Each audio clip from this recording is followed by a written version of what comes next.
الحمد للہ رب العالمین والصلاة والسلام علی سید الانبیاء والمرسلین وعلی آلہ واصحابہ اجمعین الی یوم الدین۔ آج ہم سورۃ النحل آیت نمبر 111 سے شروع کریں گے اور انشاءاللہ رکوع پورا کرتے ہوئے 119 نمبر آیت تک جائیں گے۔ اعوذ باللہ من الشیطان الرجیم، بسم اللہ الرحمن الرحیم۔ یوم تأتی کل نفس تجادل عن نفسها، جس دن ہر نفس اپنی جان کی طرف سے جھگڑتا ہوا آئے گا۔ وَتُوَفَّى كُلُّ نَفْسٍ مَّا عَمِلَتْ، ہر شخص کو اس کے کیے ہوئے کاموں کا پورا بدلہ دیا جائے گا۔ وَهُمْ لَا يُظْلَمُونَ، اس حال میں کہ ان پر ظلم نہیں کیا جائے گا۔ قیامت کے دن کی بات ہو رہی ہے۔ قیامت کے دن ہر بندے کو اپنی اپنی پڑی ہوگی۔ نہ بیلی ہو سکے بھائی، نہ بیٹا باپ اور مائی، نہ بیلی ہو سکے بھائی، نہ بیٹا باپ اور مائی، کیوں پھرتا ہے سودائی، عمل نے کام آنا ہے۔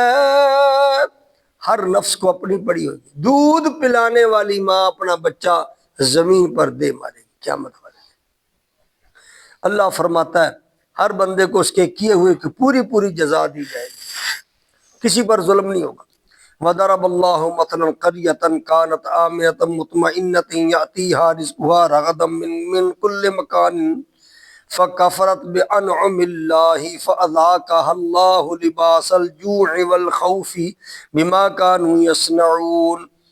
اللہ تعالیٰ ایک ایسی بستی کی مثال بیان فرماتا ہے، کانت آمنۃ مطمئنۃ، ہر طرف سے مطمئن تھی، یاتیہا رزقہا، اس کے پاس ہر جگہ سے رزق آتا تھا، رغدم من کل مکان، ہر جگہ سے وسعت کے ساتھ رزق پہنچتا تھا۔ فکفرت، پس اس نے اللہ کی نعمتوں کی ناشکری کی۔ فکفرت بانعم اللہ، اللہ کی نعمتوں کی ناشکری کی۔ فَأَذَاقَهُ اللَّهُ لِبَاسَ الْجُوعِ، تو اللہ تعالیٰ نے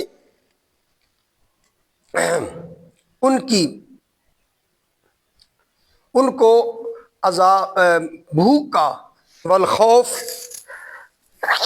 اور خوف کا لباس پہنایا، بما كانوا يصنعون، جو کچھ وہ کرتے تھے، یعنی ان کی ناشکری کی وجہ سے، ان کے کفر کی وجہ سے اللہ تعالیٰ نے ان کو بھوک اور خوف کا لباس پہنایا، اس کا مزہ چکھایا۔ تو اس سے یہ بھی ثابت ہوا کہ کوئی بندہ جتنا بھی مطمئن ہو، دولت مند ہو، ہر لحاظ سے ٹھیک ہو، لیکن اگر اللہ تعالیٰ کی ناشکری شروع کر دے گا تو اللہ تعالیٰ خوف اور بھوک کو اس پر مسلط کر دے گا، اس کی بھوک ہی پوری نہیں ہوگی، ہر وقت ڈرا ہوا رہے گا، ہوس رہے گی۔ وَلَقَدْ جَاءَهُمْ رَسُولٌ مِّنْهُمْ فَكَذَّبُوهُ فَأَخَذَهُمُ الْعَذَابُ، اور ان کے پاس انہی میں سے ایک رسول آیا تو انہوں نے اس رسول کو جھٹلایا۔ فَأَخَذَهُمُ الْعَذَابُ، ان کو عذاب نے پکڑ لیا۔ وَهُمْ ظَالِمُونَ، اس حال میں کہ وہ ظلم کرنے والے تھے۔ اس بستی کی بات ہو رہی ہے، یہ آیت نمبر 113 تک ہوگی۔ اس بستی کی بات ہو رہی کہ بستی تھی، مطمئن لوگ بستے تھے، سارا کچھ تھا، اللہ کی ناشکری کی اور پھر رسول کو جھٹلایا۔ ایک اللہ کے رسول آئے، اس نے اپنا رسول ہونا ثابت بھی کر دیا اور انہوں نے اس کو جھٹلایا۔ فَأَخَذَهُ اللَّهُ الْعَذَابُ، تو ان کو عذاب نے پکڑ لیا، اس حال میں کہ وہ ظالم تھے، ظلم کرنے والے تھے۔ اس ظلم سے شرک مراد بھی ہے، اس ظلم سے اللہ کے بندوں پر ظلم کرنا مراد بھی ہے۔ آگے میں فرمایا فَكُلُوا مِمَّا رَزَقَكُمُ اللَّهُ حَلَالًا طَيِّبًا، فاپس کلو کھاؤ، مما رزقکم اللہ حلالا طیبا، اللہ کے رزق میں سے حلال اور پاک رزق کھاؤ، واشکروا نعمت اللہ، اور اللہ کی نعمتوں کا شکر کرو، ان کنتم ایاہ تعبدون، اگر تم صرف اسی کی عبادت کرتے ہو۔ توحید پرست لوگوں کو کہا گیا، مومن مسلمانوں کو کہا جا رہا ہے اے مومنو تمہارے کھانے پینے پر کوئی پابندی نہیں، لیکن جن کو اللہ نے حلال کیا وہ کھاؤ، جتنا مرضی کھاؤ، کوئی پابندی نہیں ہے، لیکن اللہ کی نعمتوں کا شکر کرو اور اسی کی اگر تم عبادت کرتے ہو، جو تمہارا معبود پر حق ہے اس کا شکر ادا کرتے رہو، اس کے شاکر رہو، شاکی نہ بنو، شکوہ کرنے والے نہ بنو، اور اللہ کے رزق میں سے کھاؤ۔ اور یہ بتایا جا رہا ہے کہ وہ اس بستی پر جو بھوک مسلط کی گئی، خوف مسلط کیا گیا، اس کی وجہ کیا تھی؟ ایک تو نبیوں کی نافرمانی کرتے تھے، اور دوسرا یہ ہے اللہ کی ناشکری کرتے تھے۔ انما حرم علیکم المیتۃ والدم ولحم الخنزیر، اللہ فرماتا تم پر یہ چیزیں حرام کی، کیا؟ مردار، بہتا ہوا خون، خنزیر کا گوشت، وما اہل لغیر اللہ بہ، اور جس جانور پر ذبح کے وقت اللہ کے علاوہ کسی کا نام لیا گیا۔ اب اس بات کو پیش کر کے لوگ کہتے ہیں یہ جو تم نے غوث پاک کے لیے بکرا پالا ہوا ہے، یہ داتا صاحب کے لیے بکری پالی ہوئی ہے، اللہ فرماتا ہے جب غیر کا نام آ جائے گا چیز حرام ہو جائے گی۔ اور بھائی اس سے مراد یہ غیر کا نام نہیں ہے، اس سے مراد کہ ذبح کے وقت آپ نے ادھر کیا پڑھنا ہے؟ بسم اللہ اللہ اکبر اللہ اکبر، ادھر آپ کریں کہ داتا صاحب کے نام پر، خواجہ صاحب کے نام پر، غوث پاک کے نام پر جانور حرام ہو جائے گا۔ یہ لغیر اللہ سے مراد بوقت ذبح اس پر اللہ کے علاوہ کسی کا، حضور کا بھی نام لیں گے نا اس وقت جانور حرام ہو جائے گا۔ اس وقت کیا ہے؟ بسم اللہ اللہ اکبر اللہ اکبر۔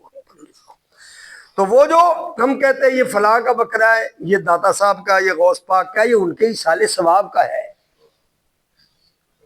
ہم وقت ذبح ان کا نام نہیں لیتے۔ سمجھا گی بات کی؟ فَمَنِ اضْطُرَّ غَيْرَ بَاغٍ وَلَا عَادٍ، پس جو مجبور ہو گیا اور باغی ہونے کا ارادہ نہیں، ولا عادن، اور نہ سرکشی کا ارادہ ہے، فَإِنَّ اللَّهَ غَفُورٌ رَحِيمٌ، تو بس بے شک اللہ تعالیٰ بخشنے والا اور رحم کرنے والا ہے۔ پیچھے چیزیں فرمایا، یہ حرام، خنزیر حرام، بہتا ہوا خون حرام، مردار حرام، یہ فرمایا، لیکن اگر بندہ مجبور ہو جائے اور جان جانے لگی ہو تو اتنا ان حرام چیزوں میں سے کھا سکتا ہے جس کی وجہ سے اس کی جان بچ سکے۔ باغی ہونے کا ارادہ نہ ہو، سرکش ہونے کا ارادہ نہ ہو تو پھر حرام بھی اتنا کھایا جا سکتا ہے کہ جان بچ جائے۔ وَلَا تَقُولُوا لِمَا تَصِفُ أَلْسِنَتُكُمُ الْكَذِبَ هَذَا حَلَالٌ وَهَذَا حَرَامٌ، اور جن چیزوں کے بارے تمہاری زبانیں جھوٹ بولتی ہیں ان کے بارے میں یہ نہ کہو کہ یہ حلال ہے اور یہ حرام ہے۔ لِتَفْتَرُوا عَلَى اللَّهِ الْكَذِبَ، تاکہ تم اللہ پر جھوٹا بہتان باندھو۔ ان الذین یفترون علی اللہ الکذب لا یفلحون، بے شک جو لوگ اللہ پر جھوٹا بہتان باندھتے ہیں وہ کامیاب نہیں ہوں گے۔ یہ ارشاد فرمایا جا رہا ہے ان لوگوں کے بارے میں جو کئی حرام چیزوں کو حلال اور حلال چیزوں کو حرام کیے بیٹھے اپنی مرضی سے۔ آپ اپنی مرضی سے کوئی چیز حرام نہیں کر سکتے، جس کو اللہ رسول نے حرام نہیں کہا وہ حلال ہے۔ جب اللہ رسول نے حرام نہیں کہا، آپ اگر اس کو حرام کہیں گے نا، اس کا مطلب آپ اللہ بننے کی کوشش کر رہے ہیں یا رسول بننے کی کوشش کر رہے ہیں، آپ دائرہ اسلام سے خارج ہو جائیں گے۔